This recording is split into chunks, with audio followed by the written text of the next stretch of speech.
So what's going on, guys? Welcome back to the show. All right, today I have a fellow Green Beret from is it First Group? First Group, yeah. Yeah, from First Group, and today we're going to talk about a specific incident that took place while I was at SWIC and while he was at SWIC. Right. I think the issue is commonly known, but no one's really spoke about this. Right. So before we get into that, Micah, if you don't mind, please tell the folks who you are and just kind of give us a brief synopsis of your military career leading up to this point. Yeah, for sure. So name's Micah Robertson. I was born and raised in Illinois. From about the age of six and a half, my parents moved us from the outskirts of Chicago out to the countryside, just because they always wanted a little hobby farm. So moved out there, and then most of my childhood, up until 19, I lived on a farm, working the hobby farm, if you will, and then also working for the dairy farmer down the road. And at a very early age, probably I think it's like 10-ish, I knew exactly what I wanted to do, and that was make a profession as a soldier. And I watched a movie called Sergeant York. I don't know if you're familiar, you should look it up. It's a great movie. It's about a soldier in World War One who won the Medal of Honor, all the good stuff. Anyways, I woke up the next day and I was like, I know exactly what I want to do. So never lost that drive or desire. When I was 19, enlisted in the service. I enlisted I was trying to get a Ranger back contract, but the Army wouldn't give that to me right off the bat because when I was also young, had a heart surgery. So the Army's like, all right, cool. You need to first prove you're not going to die. So we'll just give you an 11 X-ray contract. So I just came in as an infantryman. Actually, I was a bastard child of the infantry. I was a 11 Charlie. So came in as 11 Charlie, went to Hawaii for about 4.5 years. That was my first duty station.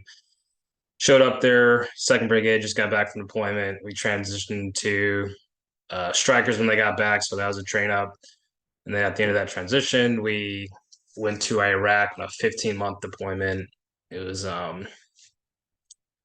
2007 through 2009, so late 2007 through around like early 2009. And prior to going, though, there were some guys in my company that had gone to selection, and I saw what they're doing. I was like, that's awesome. And I was just always want to be the best, right? Go to the next level. So I was like, cool. When I get back from this deployment, first thing I'm doing is going to selection. So around the end of the deployment, I started training up over in Iraq, got back to Hawaii, took a couple weeks leave, got right back, finished train up, went to selection in June 2009. Super hot. Went and crushed it. Got selected. And then they had a little year break back in Hawaii, just chilling, sort of healing up. Then went to start the Q course, finished the Q course as an 18 Charlie, and graduated February of 2012. And then showed the First Group, ODA 1224. Fantastic ODA. Couldn't get any better. Sorry, everyone else, but it's great, super awesome experience on that ODA. Super great chemistry with everyone on the team at the time, and still. So while I was on the team, everyone knows how to, every SF dude constantly going, whether it's on JSATs, individual training assignments, or we did one combat rotation to Afghanistan in 2013. Did that, got back, again, a lot more JSATs, individual training assignments, and then eventually I got slated to go to SWIC in report, I think it's like May of 2016. Showed up to SWIC as Alpha Company, and I was assigned to, my first assignment there was running the free fall for all. So that was my first assignment there, just sending every graduate to free fall school. And then think it was about a year after of running that assignment, I got switched over to running essentially like the last phase for the students. So it was like language phase.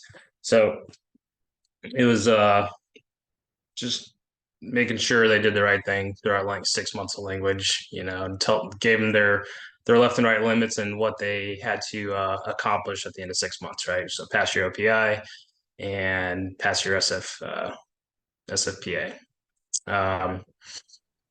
Yeah, and then I was at SWIC until the end of my career, which is in February of 2020. Gotcha. So leading up to February of 2020, how many years total do you have in service? Just under 15. Gotcha. All right. We'll back it up just a tad bit because on this channel, the entire intent behind at least my platform is to help young men that were once in our shoes, right? To hopefully get to the regiment so they can do bigger and greater things. Right. So let's hit on selection real quick. When you made the decision to go to SFAS, how did you approach the training aspect and also the mental press aspect of getting ready to actually go undertake that task? Right. May have screwed it up just a little when I prepared. So I trained honestly a little too much. I wasn't training quite as smartly as I should have. So essentially, I may have peaked a little too soon, if you will. It didn't harm me. It's just I think it. So at the end of selection, I ended up with a bunch of stress fractures and my left foot, and I think that it was just due to honestly the overtraining I did prior to going, and then when I got there, it just culminated and it ended up with a bunch of stress fractures at the end. But I made it through. However, I was in very good shape, so crushed all that, and then in terms of like the uh, mental state of being, I've always been just a very competitive human being, never looking to take anything but first, so on and so forth. Um, yeah, just very strong-willed. However, there's we can touch on it later maybe, but I didn't get to the point of I think the ultimate uh, being able to have the ultimate state of being until I started the Q course. There's one of the first instructors I had. So whenever I was an E5 when I showed up, and I hadn't done ALC yet. So I showed up there. I think it's ALC, right? The first like whenever you come in NCO. Yeah. So over at SWIC, those that haven't attended yet, they go straight to the little SWIC ALC that we have, right? Little different experience. It's a great experience. Not quite the same as the big armies. But yeah, the Sergeant First Class Miranda, he's from fifth group dude. Yeah, there was one day over there where he made it click for me in my head, just the idea of winning. So we'll touch on this real quick and get back to on track. So he's getting ready to leave the huts. We had our 12-man hut, whatever it was. He left some instructions for whoever was in charge at the time. And as he was getting ready to walk out the door, the guy that was assigned to run the hut for the several days, like, Roger that, Sergeant, we'll do our best. You can see like his brain was about to explode. Like, so he like calmed himself, walked back in, shut the door. He's like, everyone come here, freaking sit down, And he's like, never freaking do your best. Don't freaking try to do anything from this day forward. It's like, get in your freaking heads. From this day forward, no matter what it is you do in life, right? Whether you're doing a PT test, taking your OPI, going on a date, with a hot woman, getting in a gunfight, you go into, you're gonna win. Just it. You don't hope, you don't do. You're gonna win. You're gonna succeed. Ever since he had that little speech, like from then on, I've always had that. No matter what I do in life, I know I'm gonna win.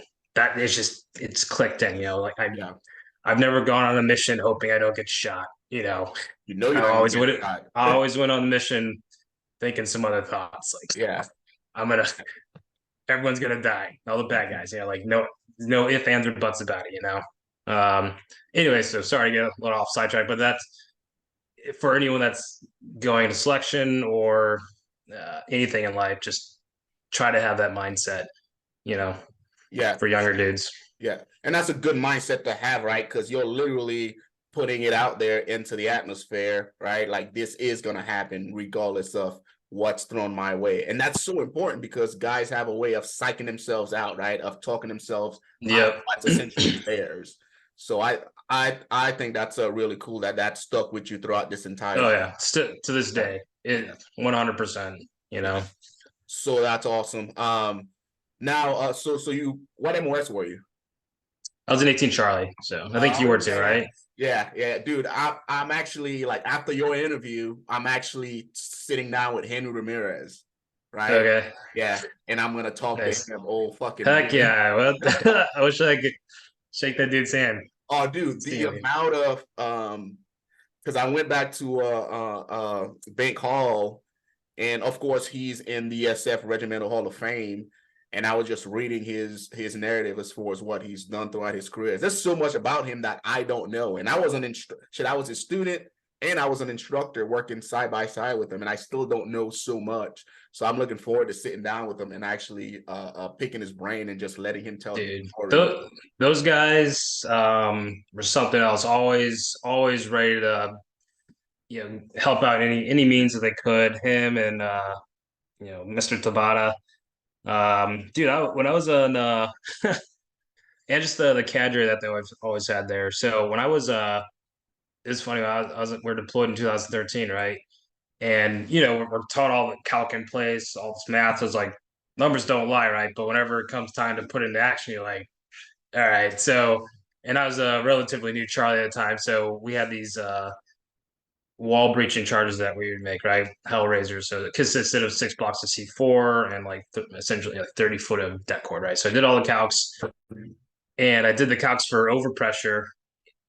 So I was like, okay, according to the math, we should be able to be X amount of feet away and not get effed up, right?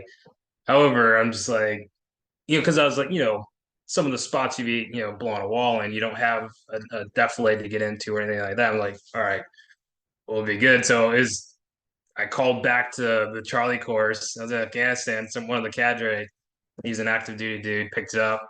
He's just tickled to be able to get a call from a dude overseas, like just double checking math, like this will work, right? That's awesome. Yeah. Where were you at in Afghanistan? Were you guys running commandos or? Yeah, we're doing a commando mission. We're actually co-located with the third group team. Adam Thompson, pretty Yeah, I badass think human I'm being. familiar. Adam, I think it might have been 3126 or one of those numbers. Yeah, I don't recall which team it was. What area were you guys in? I think it's Pektia, just across the mountains from Shank. I We're in got you. Gardez. We're in Gardez. Okay, Gardez. yeah. So I think, dude, small world because in early 2014, we replaced the first room team out of Gardez. So I was at Gardez right across from Lightning. Yeah. Five Nevins, right? We ran a second Kandak from I want to say it's like late 14 all the way up to early 14s to the back end of 2014. Oh, yeah. Because the last op we did with the first group team, one of the dudes got shot up in the hand or in the bicep. But it honestly might have been.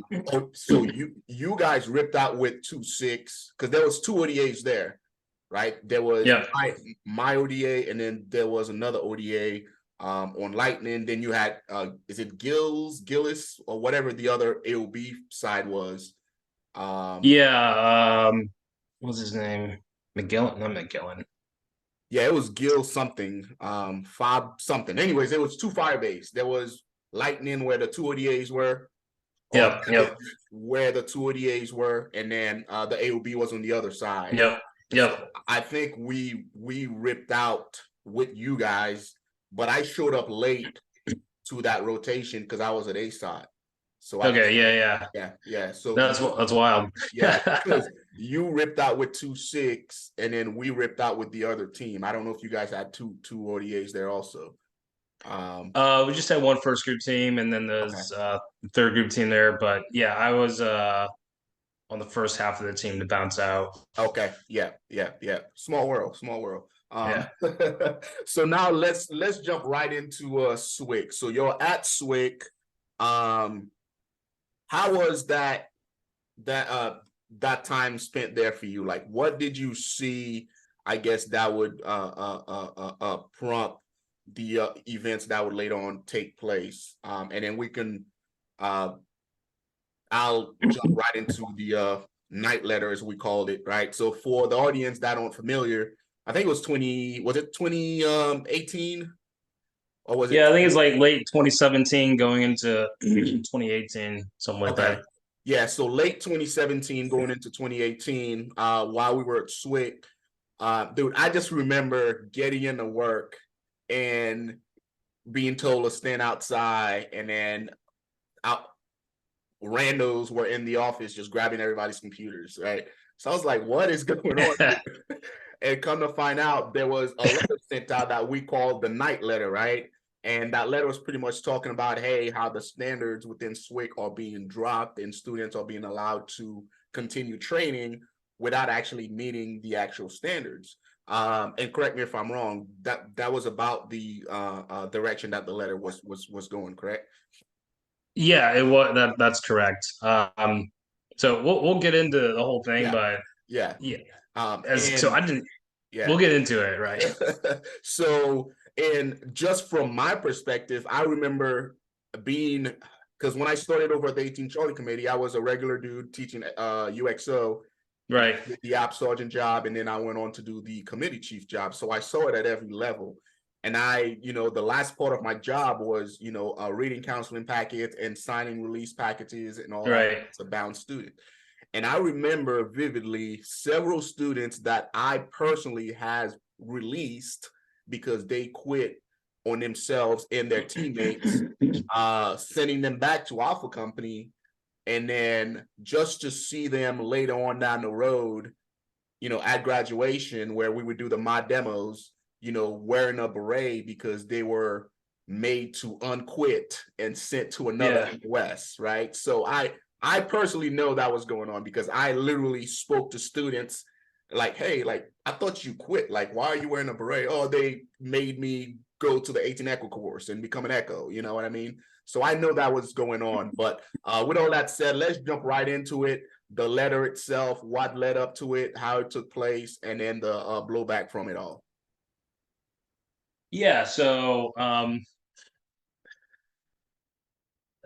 basically, what you're saying, when I first I showed up to SWIC, most dudes don't feel like going to SWIC, right? Especially if they volunteer, they usually volunteer because like they're completely burnt out. They need a freaking break, right? I personally wasn't ready to go. I was still hot and heavy.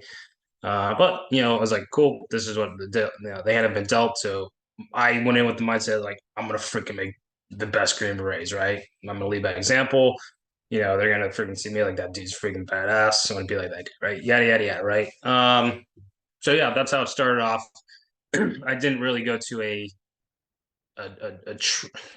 I wasn't really training. I wasn't running a phase. I wasn't like an SUT or you know SIPSIC or anything like that. I was in Alpha Company, right? So like I said, my first assignment was sending newly graduated Green Berets to free fall school, right? So then I was on a free fall team, so yeah, I was able to at least help them make sure they had their head on the right way before they went, give them some tips, yada yada yada, get them to free fall school, right? And then like I said, then I think about a year later, I was transitioned over to run one of these sections over in language section, right? And there it was on me to then like do like gated events, right?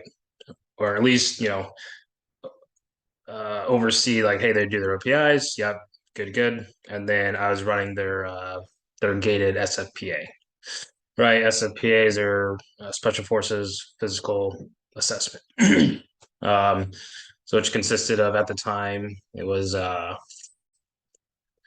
so 2 minutes of push-ups, 2 minutes of sit-ups, 5 mile run. You get back from that, you go do you do pull-ups, and then you do a weighted rope climb, or weighted vest rope climb. But that was their last physical, gated event they would have to pass in order to graduate. So it was like, cool, guys. I give them at the beginning of 6 months, like, you have 6 months to do two things: go to school, learn this language, and stay jacked. Simple. Really easy assignment. No smoke and mirrors. So, and honestly, most of, the vast majority of everyone I had, they met the task, right? They're friggin' hey, cool. But every class I usually have maybe anywhere from 3 to 5 dudes out of the entire class that would fail their freaking SFPA, right? It was like, cool, well, failed it. Here's the standard that we've been given, right? From higher up, you have X amount of time to rest, and then we retake the test, right? If you fail that test, from what I remember at the time, if you fail it the second time, you're freaking done. It's like you had 6 months to, at the very least, maintain the physical fitness levels that you had, and or get to the point where you needed to be, right? Again, that the vast majority of my dudes are freaking killers, right? They did that. It's freaking badass. And then it's like, cool. And then the ones that, say they failed, or three, it's usually like only 3 or 5. It's like, cool, retest in however many days or hours it was, I forgot. And honestly, most of those dudes would show up and pass the test. And then I've only there's maybe one or two that didn't. So it's like, it's the standard that we've been given. I didn't create it. Now I'm gonna hold it. But then I was running the same, just speaking from my section, I was seeing the same thing. It's like, this dude's relieved. Here's the standard you gave to me. And then all of a sudden, essentially the packet's getting kicked back, or the dude's just getting recycled into another class. I'm like, all right, you set a standard. You're telling me my job's to uphold the standard. And when you don't allow me to uphold the standard, one, that means there's no standard. And then two, what really pissed, the other thing that really pissed me off about is every other freaking student I had who met the standard, they see that, then they're like, what the shit? Why did I bust my ass? Meet over 6 months, I was given, the end state I had to meet. I met that end state. This freaking dude over here didn't have enough. And we're not talking about building out infantrymen. We're trying to build special operators, right? Yeah. Dudes that should be able to enough self-discipline to do that on their own. Then you shouldn't have to handhold these dudes, right? So anyways, just spits in the other student's face, and it's like, why did I meet this standard and bust my ass? And this dude obviously didn't have to. Yeah. So I started seeing that stuff, and then it was not just, my section. Every other section was dealing with the same thing, really, right? So we'd have our, company meetings here, and then like, there's always like, cool, are there any griefs, gripes, or complaints? Usually this kind of stuff is coming up. Just things like, hey, why is this dude being recycled? Da, da, da, da, da. And it's like, oh, it's coming from higher. Anyways, there are enough noises being made to where Sontag and who was the sergeant major at the time? CSM, I forgot. Aerosmith, correct. They started holding like little town hall meetings to like come and get our, hear our complaints. And it was just like, hey, I told Sergeant Major Aerosmith, he was standing there. I said the exact same thing. It's like, if you give us a standard, let us uphold it. If you want the standard to be one push-up, then fine, it's one push-up. But when we uphold it, don't piss on it. You know what I mean? So it's like, hey, here's the standard we currently have. We're upholding it, but then you just ignore it. One, it's now there's no standard, and two, it like I said, it spits in the face of every other dude that's upholding the standard. These other students. Animosity. Yeah. Yeah. Yeah. So that had been going on for months, yada yada yada, and along that way. So fun little spoiler alert. I didn't actually write the letter. I don't know if you know who wrote it or not, but Yeah, I know. so along, Yeah, what's that? yeah, I know a couple of dudes. Well, I know the actual dude that wrote it though. There's one dude that wrote it. Oh no, I don't know who that is. He was a lot smarter than all of us. Like Yeah, some of those words, I'd have to freaking Google it. I mean, yeah, he just man. gathered down all the thoughts. Yeah, yeah. So basically, um, this been going on, and then it just been building. And along the way, I uh, came up with an idea for an application for your phone.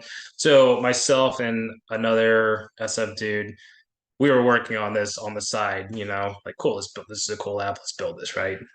Uh, Yada yada yada. It's going on, and all of a sudden this night letter comes out, right?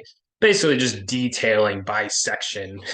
you know, like cool. This section. These are examples of by student names, guys that have been given multiple passes when they shouldn't have been according to the standard. Yada yada yada, and just essentially calling out Sontag's leadership, right? Very publicly. Um, yeah, but so that happened, and then for whatever reason, probably because I'm good at voicing my opinion if someone asks it. Freaking man, like Yeah, when Aerosmith had that meeting, he's like he asked X, I was like, yeah, I'll answer you. This is why we're all upset, you yeah, know. yeah, So I think my willingness to speak up just put me at the top of the totem pole to be looked at. yeah, So and just honestly, the blame was cast on me. So long story short, they decided on three guys, right? Like these three guys are the ones that more than likely wrote it, right? One of them definitely was, right? yeah. Uh, he's a he's a really smart dude. He actually went to West Point for I think 3 years, and then on his third year, he's like, I don't want to be an officer. I just want to be enlisted, dude. Yeah, So he's a really smart guy. Um, you know, he admitted to doing it. And then whenever I met with who was that Colonel Cornberger? Was it Cornberger. Cornberger? Yeah, Cornberger. Yeah. So, long story short, they're like, hey, we think you three did it. Here, we're gonna give you guys, general grade article 15. Um, and or you can request to go to court martial, right? So long story short, they put this packet together, and Cornberger is reading it to me, and then he's like, what do you want to do? I was like, yeah, I'm gonna send you in writing. I want to go to court martial because I'll freaking call you all on this BS, right? So I did that in writing, and then basically just I wasn't saying that the stuff in that letter is wrong. Heck, freaking no. I was saying I didn't write it. They're trying to find who wrote it. I didn't write it. You know, um, I could attest to all those things in there personally and just my section, and I agree that yes, I think the leadership's wrong. However, the investigation was to try to find out who wrote it. I didn't write it. So I was like, yeah, if I was guilty, it made zero sense for me to be like, yeah, let's go to court martial. If you have all this damning evidence. No, I very, vigorously like, yeah, no, let's go to court martial. I'll show you guys' asses to everyone. So I did that, and then it was about like literally went black on comms for like 6 months. Didn't say anything to me. And the other guy, um, who they try to rope into this, the other guy was the one that was trying to build this app with me, right? He wrote the same letter. He's like, "Yep, I'm gonna go to court martial because this is ridiculous." Do I agree with everything in the letter? Yes. Did I write it? No. So they went black on comms with him too for about 6 months. Sontag's command, right? And then it was about it was maybe 5 or 6 months later. They called me in, they gave me a letter. I have all these documents still. I can send it to you. The document was a signed memorandum by Sontag saying he was dropping all charges without prejudice. Uh, period. Right. And then I think it was the same day or the next day, they gave me a permanent GOMAR, something I couldn't take to court martial. Yeah. You know, so it's like I was like, yeah, let's go to court martial, a place where I'd actually have a voice to prove to everyone, like, no, these guys are clowns. Period. I didn't do have anything to do with this letter in terms of writing it. And then they're like, oh, they realize that. So I'll send this to you so you know not blow smoke your ass. So you can post it if you want. Yeah, so it's like cool, dropping everything without prejudice, and then literally gave me a permanent GOMAR, which everyone knows you can't go to court martial with, right? And the person that basically you would have to take that appeal to is the guy giving it to you, the freaking general. Yeah. It's like, how does that work? Yeah. So I was like, well, dang it. There wasn't really any, I just didn't have anything else to do then. I was like, okay, whatever. And with a permanent GOMAR, as an E7, eventually, whenever because around that time the QMP boards were going on, right? Yeah, exactly, right. So whenever the QMP boards come around, if you're an E7, you have a permanent GOMAR, they're just be like, he's obviously not worth keeping around because he has a permanent GOMAR, Yeah. So eventually, and then I got that, and then eventually I got a release date, February 2020. So that blows my mind, man, because it was essentially his way of fucking you over without owning the fact that he's fucking you over, right? Because around that time, the QMPs are going on, and at 15 years, if you have anything negative on your records that's gonna keep you from making E8, you're going to get booted. So during those 6 months, you're probably doing the homework of, okay, how do we fuck these dudes, right? Because it speaks to the state of the military right now, because that very same thing that you're speaking about is ongoing, dude. Because I remember when it first happened, they called us all in that in that not break room, but in the auditorium over the SIOP building, and he just had everybody at attention. And then I was there. I was there too. See how pissed off he was, and I'm like, dude, you are a fucking general.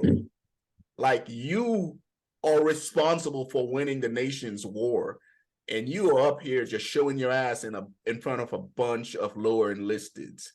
Had people locked up, calling us treasoners, and I'm like, what in the world is going on here? You know what I mean? Yeah. It just showed, like, holy crap, like, he really felt like he was doing something wrong, and he expected everybody to just fall in line and go along with the bullshit that they were doing, which, again, I can attest to, because I've literally released students just so they can get shift around and move to the 18 Echo course or some other course where they were allowed to continue training after they literally quit. You know what I mean?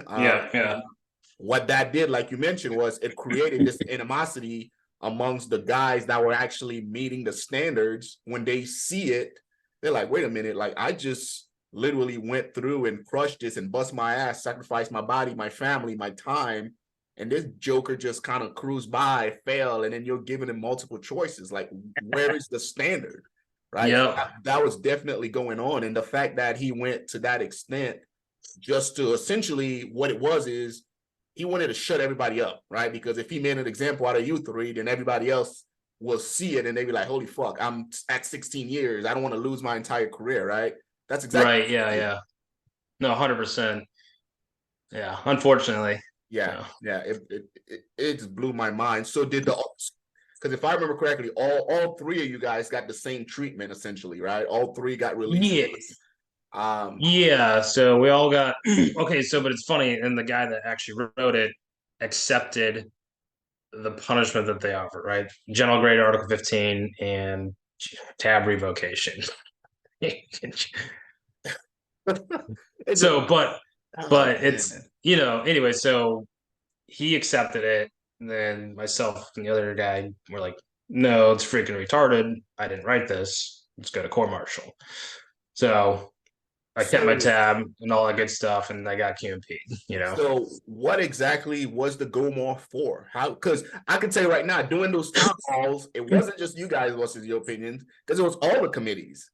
You know what I Oh mean? yeah, yeah. The No, it's just like you showing said, you, yeah, they picked out three dudes to try to make an example of. One of them actually did write it, yeah, right? And then the other two, myself and the other guy, just got lumped in it somehow. I have no yeah, idea. yeah. Um, That's just the ultimate, spit in your face, thank you for your service, but like this isn't, like your opinions are not valued. You know what I mean? Especially when somebody that actually wrote it is saying that they actually wrote it. yeah, and You he know what I mean? admitted to it. You know, it's like, Yeah. that's yeah. So after that took place, I know you had to, feel some type of way about the entire situation. How was your mental state and just overall health after that took place? Yeah, so so that's something I want to actually bring up in terms of my overall opinion. So my entire, just to make sure everyone understands what I think of the military. Yeah, yeah. My entire time in the service is to be coveted. Freaking awesome. You know, my time in the infantry, like I had a great squad, great, leadership at that point. Squad level, some of the company, but like, just really freaking awesome experience, And then I get to SF, same exact thing. Like, I mean, it's actually a ton better, but my ODA 154, like that's what I tell my students here. Like my time as on an ODA is like to be coveted. Like I hope you guys have the freaking same experience. Everything about it, you couldn't. Yeah, I've had all freaking awesome schools, great J sets, awesome combat deployment. um, and everyone on the team knew their job, freaking stayed in their lane when they had to, took lead when they had to. Chemistry is awesome. Wasn't a bunch of freaking dumb nonsense going on. So the vast majority of my time service, freaking awesome. I freaking loved it. Right. Though the only honestly, there's an individual that caused this. It wasn't the team level or company level or just SF in general. It was like there's a freaking individual who's a freaking shithead. Period. Who could he was called on his shit and he couldn't take it. You know what I mean? Simple as that. So that's how I looked at it. So honestly, my state of being was I wasn't like distraught or anything. I was pissed off about that stuff, but like the rest of it was like, yeah, even my company leadership at the time or like where I ended up, my very last assignment was over actually in his building. The command building, whatever the place Yeah, was. I Ryan was working Hall. down there. Ryan Yeah, Hall. yeah, yeah, yeah. Like none of those dudes, it wasn't their fault. So my overall state of being was honestly very good. Because that's just how I looked at the entire thing. It's like, it wasn't the military that screwed me over. Or it was an individual.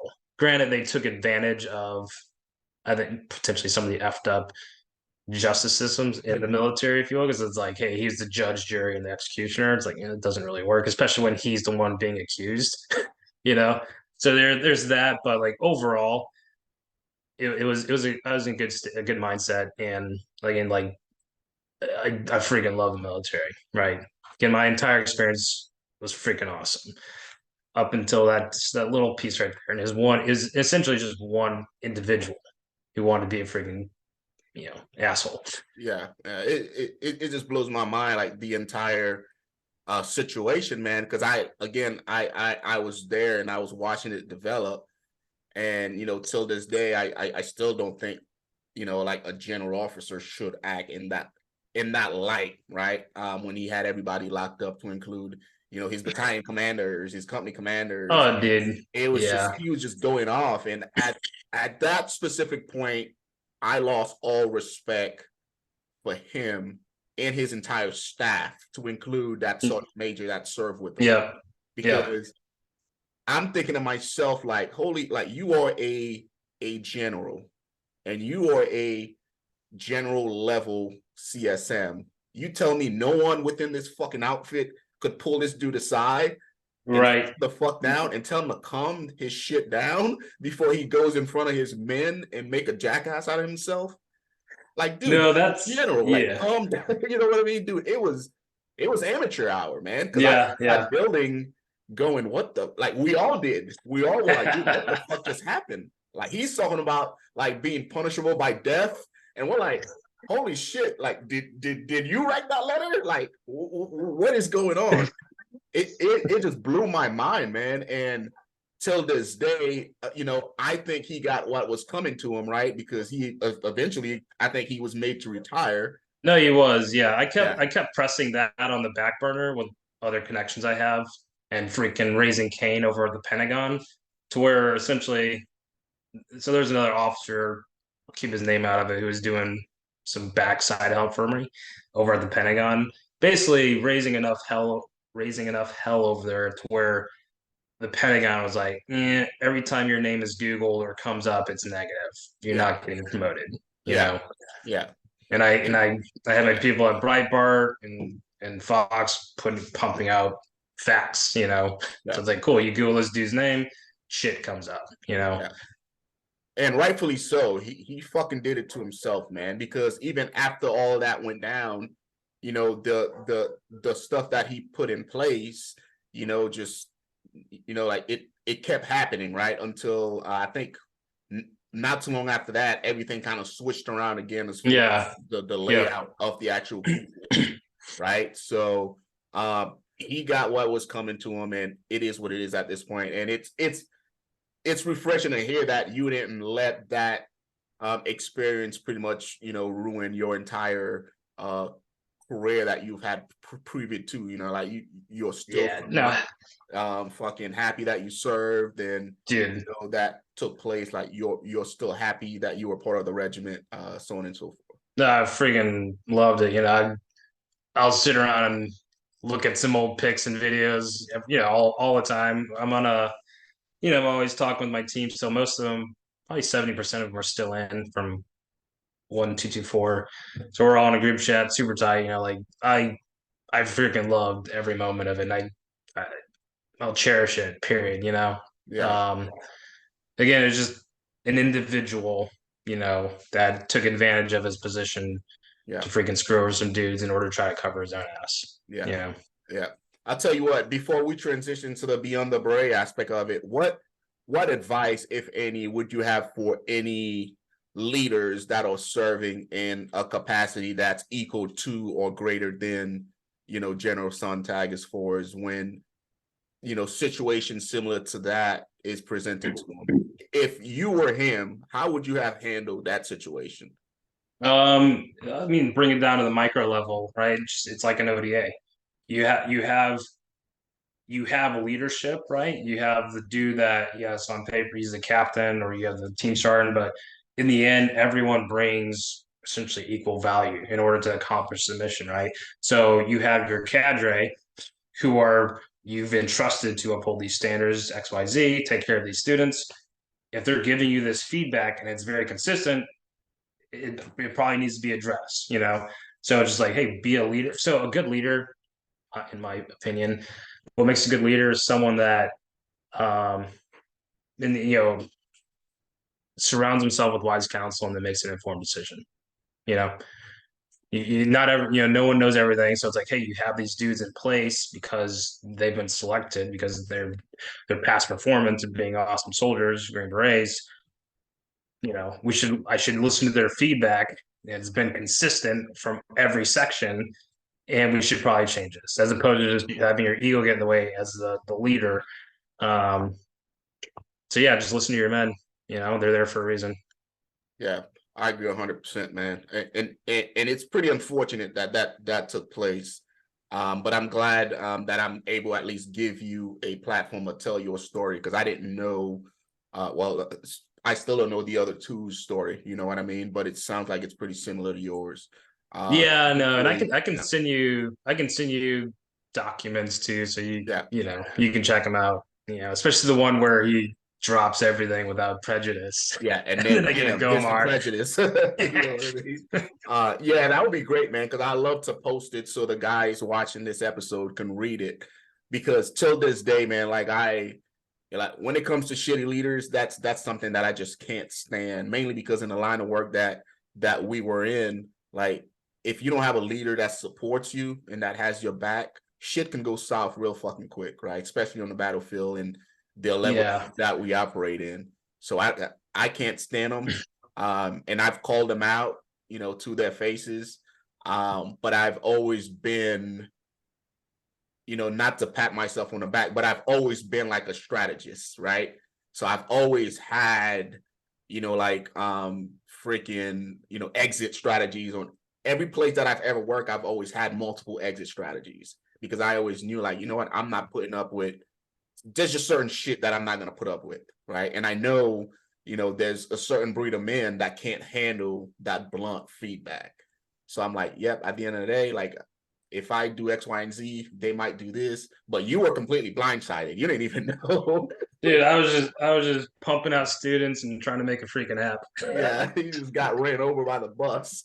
You know what I mean? So so you got out after 15 years, you know, of course, with no, you know, a say-so of your own. How has transition been for you? Like, where are you at beyond the beret? You know what I mean? Like, what do you have going on, and how did you that transition? Because that's something that a lot of people struggle with. Right. No, 100%. So, and again, like touching back on what I said, like my experience in the military, especially in special operations, fantastic, right? Loved every bit of it, and I've taken a to make, you know, I have a high school diploma, right? I don't have a freaking bachelor's or master's and dumb, you know, stuff like that, right? I personally have a high school diploma, but I attribute most of my success in the business sector, private sector, to honestly the training that I had in special operations. You know, just from the basic key course and all the advanced schools I went to, and then all of the real world experiences I had in special forces, right? 100%. So, and I was able to, you know, see those value points and apply them to the private sector. One of the biggest things that I would try to pass on to other dudes that are getting out, trying to figure out what it is they want to do. And this is something if I, you know, I wish SF would harp on a little more so guys see the value in it. Is one, so recognize the fact that, you know, as SF guys, you know, you're the ultimate problem solvers, right? And everything in life is a problem set, whether it's war, whether it's going to freaking dinner, or in the corporate, you know, sector, right? Everything's a problem set, right? And how to solve those problems. And then the other thing I wish SF would, and they should do it in the Q course, honestly. We do it all the time, and we always get subtasking. Do it on Jay says this and that, but they don't harp on the reason why you're doing it really, and they don't stress the value. And what that is when we're going around the world, we're building global networks, right? Not just global networks, but it's like, hey, now maintain that network and build relationships within it, you know, because that's, you know, not everyone understands that. It's just like, oh, cool. Oh no, we're going back there because there's a war now, or I need this door open or that door open. Yeah, well, I've maintained that relationship and built it for the past 3 or 4 years. That dude's a freaking. I have actually a very good friend of mine. He's over. Yeah, he's in an Asian military, right? Super connected now, right? So long story short, stress to the dudes the just the value that comes from building those networks and more importantly the relationships within those networks, right? So recognizing those two things when you get out is, I think, super important. And then if you recognize it, you're more easily able to, you know, employ it. So that's all I've done, right? So I started a company where well, I saw the value in my network. It's vast. Most SF dudes and networks are vast. You just sit back and actually think about it, look at it, you're like, wow, I freaking know everyone, right? And it spans, you know, the spectrum, you know. So I was like, cool. I have this massive network. I'm really good at solving problems, right? So long story short, I started a company where that's what we do. We solve problems for individuals. Right? Most of the people I've gone after in my network, they're people with high net wealth, right? And problem sets span the spectrum, right? About 5 months ago, one of the problem sets was like, hey, there's an individual, they were putting up a $4 million painting as collateral. They wanted it kept safe. So my team, we gave them the course of action, how we're going to keep it safe. Period. That was that problem set, we get. So I that's what I'm doing. And I think at least that's what I try to pass on to everyone else, at least for Green Berets, like recognize those two value points, that you are the ultimate problem solvers. You've been trained to do that. You know how to do it. And then really, if you haven't been doing it, put efforts into building those networks and the relationships within those networks, because those are what open doors, Yeah, that's amazing, man. I'm always happy to hear, SF guys putting on their entrepreneurship hat, and making the best out of, the training and the knowledge that we've got. So that's awesome on your part, man. So, but yeah, man, before we close this out, you have any other advice for the 18, 19-year-old Michael Robinson that's out there trying to figure out which path that he needs to travel, or something that he's currently doing isn't working? You have any advice for those dudes? I mean, honestly, just harp on what I said. Hey, make sure you get yourself in the right mindset, no matter what it is you want to do in life. Or actually, back up a little more. For whatever you do in life, figure out what the end state is you want to accomplish. Once you have that end state, then you figure out, cool, this is the best means to get there. All right, now make sure you have the right mindset through that process, and then accomplish it. Period. So, but first, establish what is the end state I want in life, or in my professional life, or as a soldier or in the business sector. What's the end state I want? Cool. What's the best means to get there? And then do it. That's amazing. But a lot of people, unfortunately, go into things without having an end state. Freaking end state. Yeah. Ridiculous. That's amazing, man. That's amazing. Well, I tell you what, man, I appreciate you taking some time out of your schedule to sit down and speak with me and tell your story. No, for sure, man. Yeah, definitely.